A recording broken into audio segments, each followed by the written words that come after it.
As you've realized probably many a time in this whole video tutorial, there are many different ways that you can do things in Flash. And here is one way that you can make the preloader invisible after it's finished loading. In this code, the mylistener.onload progress code after the close bracket, press enter a few times to go down a few lines. Now type mylistener with capital L. There's another thing that you can listen for called onload complete. There's also onload init. Complete might be kind of obvious. Once the load finishes, then the action script initiates.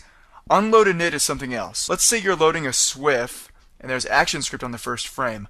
Onload init initiates this action script after the action script on the file that is loading starts running. Since we're loading a JPEG, we just need to use onload complete for this one.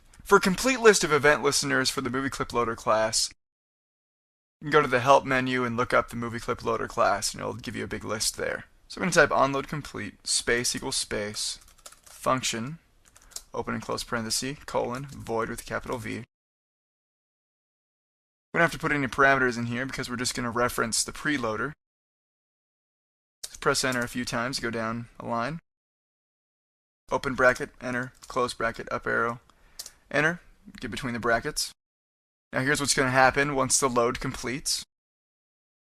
Type preload underscore mc dot underscore visible space equals space false. Remember that every movie clip has a visible property that's either true or false, so this is just setting the visibility of the preloader to false after it's done loading.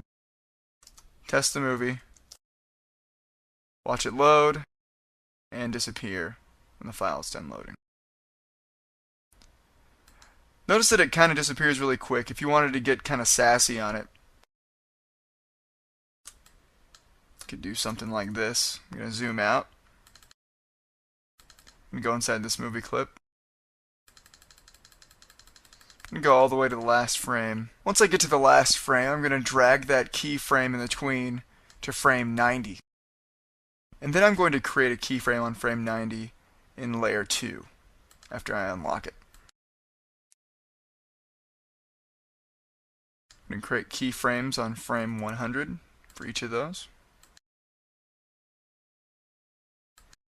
Select one of the frames in the middle on layer 2 and shift click to select a frame right below it on layer 1. Change tween to shape. Now I'm just going to change the opacity on this to 0. Just go like that. Alpha 0. Enter. And I'll do the same thing for this fill.